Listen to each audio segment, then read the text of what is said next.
waliigaltee nageenya waaressuun mootummaa naannoo Oromiyaa fi waraana bilisummaa Oromoo gidduutti waliigalame hordofee miseensonni garichaa aanaalee godina Qellem Wallaggaa keessa socho'aa turanis galuutti fufaniiru. Miseensota waraana bilisummaa Oromoo daandii nagaa fi waamicha araaraa simachuun galaa jiraniifis magaalaa Dambidollootti qaamolee hawaasaa garagaraan simannaan taasifameera. Miseensonni waraana bilisummaa Oromoo kunneenis waamicha mootummaaf uummanni taasiseef hawwaachuun galuu dubbatan. Buufanni fayyaa gubataa ture. Hawaasni tokko buufata fayyaa hin qabu taanaan manni yaalaa hin jiru taanaan ijoollee isaa akkatti dhaqee yaalsifatuun qabu miidhaan irra hin ga'a. Barsiisaan tokko qindeessa mana barumsaa tokko akka nuti itti beennutti kaabineedha deeggarsa mootummaa deeggara jennee qabaas hidhaas turre jechuudha. Manni barumsaa immoo qindeessaa hin qabu taanaan faayidaa hin qabu jechuudha. Kan itti baratu eenyu Oromoo, kan barsiisu eenyu Oromoo, kan qabu eenyu Oromoodha jechuudha. Kara kanaa xiqqoo kara nageenya, kara mana qorichaa, kara yaala fayyaa mana barumsaa miidhaa irraan ga'ama turre jechuudha. Bu'aan kana keessatti argamu du'a namaa malee wanti biraa wanta dhibeef jecha lammata deebi'ee dhiittaa mirga dhala namaa baadiyyaa keessatti uummata Oromoo irratti waraanni bilisummaa Oromoo geggeessaa jiru.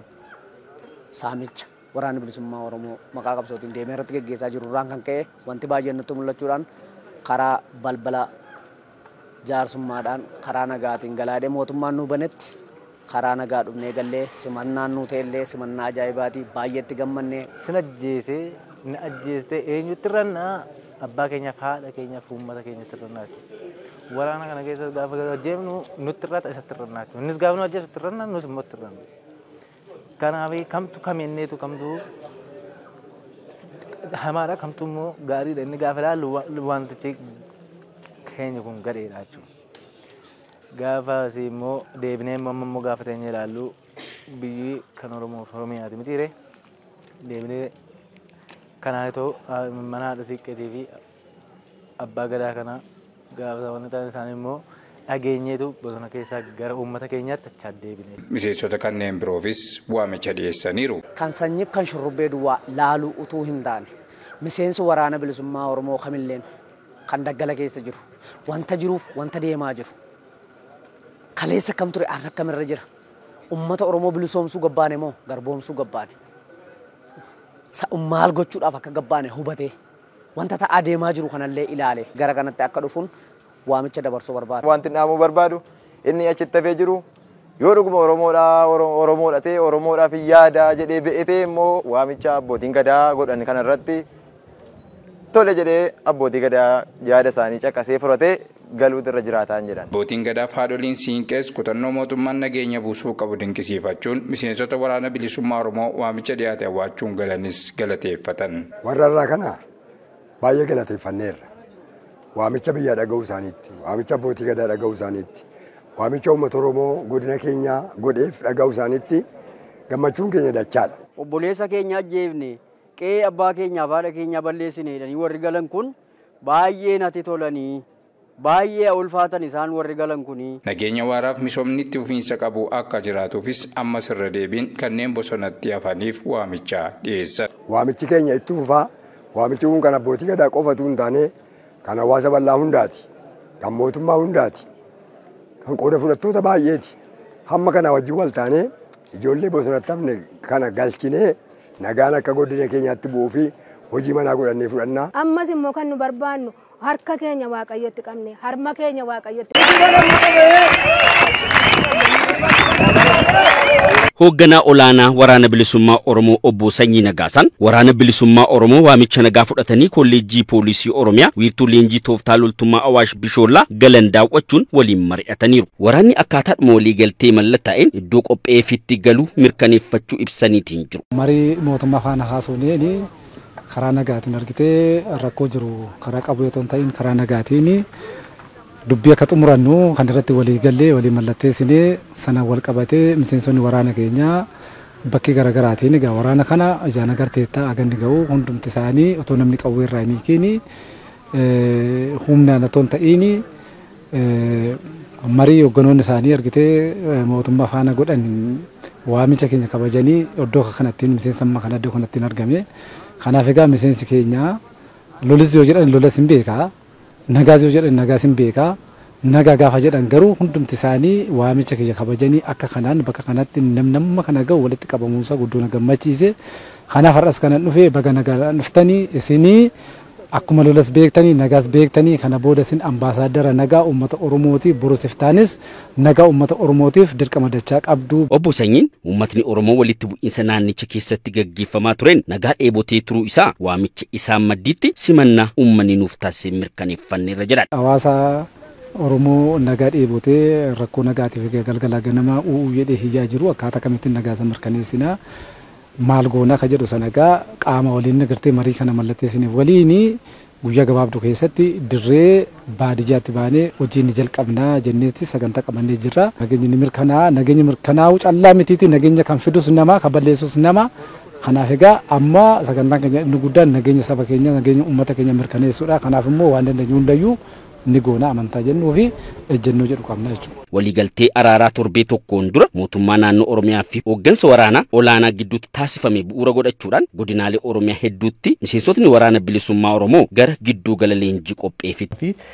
Waraana bilisummaa Oromoo gidduutti mallattaa'uun isaa ni yaadatama. Egaa waliigalteen kun erga mallattaa'ee ka'ee booda immoo ajajoonni waraanaa akkasumas miseensonni waraana bilisummaa Oromoo hedduun isaanii gara nagaatti dhufaniiti kan jirani. Nutis egaa dhimmoo kanarratti keessummaa tokko istiidiyoo keenyatti affeeranneeti kan jirru. Baga nagaan dhuftan jecha maqaa keessanii fi waraana bilisummaa Oromoo keessatti itti gaafatamummaa keessan irraa eegallu. Maqaan kiyya Shurrubbeen jedhama. Ga'eef gaafatamni kiyya ajajaa kutaa waraanaa zoonii lixaati. Qabsoon waraanni bilisummaa Oromoo gara hidhannootti isa geesse maali?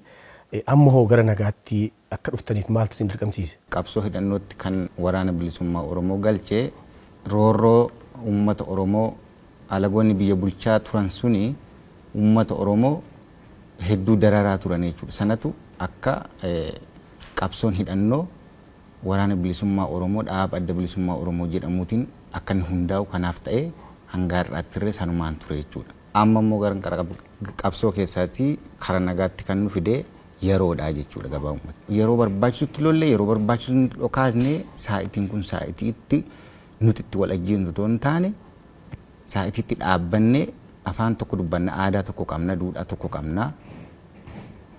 Qaamni gamanaanis waraana bilisummaa Oromooti jedhus qaamni gamanaatiin mootummaa jedhus lachuu Oromoodha jechuudha. Kanaaf jecha karaa nagaatti akka nuti dhufnu kana nu taasisee jechuudha. Erga waliigalteen kun hagam hojiitti hiikamaa jira. Wanni isin amansiise shakkiin turee fi amma qabatamaadhaan torbeewwan tokko keessatti gara keessanis haa ta'u gara qaama mootummaatiin wanti raawwatamaa jiru hagam irra jira. Waraanni bilisummaa Oromoo kan har'a nu faana dhufee hedduudha jechuudha. Sana keessatti qabinsi amma nuuf ta'aa jiru yookiin immoo miseensa waraana bilisummaa Oromoo har'a kumaatamaan dhufee kaambii jiru kana keessatti mootummaan jijjiirama hedduu mootummaa irraa argineerra haga ammaa waraanni bilisummaa Oromoo nu waliin dhufe argitee waan dhiibbaan tokkollee akka hin jiraanne qabinsi sirriin akka jiru amma meeshaa isaatiin jira. Wanti tokkoyyuu wanti mootummaan kun sirratti hin barbaachisu jedhee ammaatti yaada jallinaa nutti argisiisee hin jiru.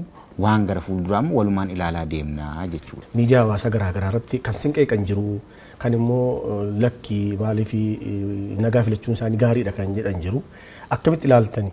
Lakki achuma taa'ii uummata Oromoo darar warra jedhaniif hin dhageenyu jechuudha nuti.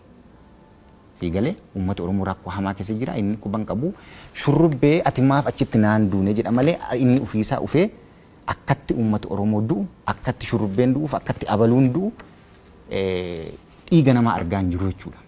Bakka garaa taa'ee jireenya dhuunfaa isaa jiraachaatu abaluu ati achitti maaf naan duune yookiin abaluun maal akka uummati Oromoo waan inni keessa jiru walumaa galatti hin beeku jechuudha. Sanaaf bakka hin kennu nuti. Booji'amnee immoo mootummaatti dhufne boorus immoo wanna kanaan dura hojjenne olitti Oromoof bu'aa buusuuf namni jedheefis otoo hin taane an dirqama kaayyoon koof akeekni koo uummata kanaa boruuree ta'inaan wareegamni immoo bakka hin filatu qabsoonis bakka hin filatu. Waliigaltee nageenyaa kana hordofee miseensi waraana bilisummaa Oromoo hedduun gara nagaatti dhufanii jiru. Kan hafan jiru maal dhaamtuuf isaaniif? Dhaamsi ani dhaamuu fi waraana bilisummaa Oromoo inni gales waraana bilisummaa Oromooti. Waan cubbuu walirra keenyu hin qabnu inni hafes waraana bilisummaa Oromooti. Kanaaf waraanni bilisummaa Oromoo ajajaa adda addaa qaba bakka garaa jira. Guutummaa guututti wal dhaga'ee ummatichaaf jecha nagaa buusu uummata Oromoo ajjechaarraa dhaabuun dirqama taati. Kanaafiyyuu warri hafanii akkasaan karaa nagaa kana araaraaf bakka kennanii nagaa uummata Oromoo bakka kennanii dhaabbatanii of ilaalanii saba kanaaf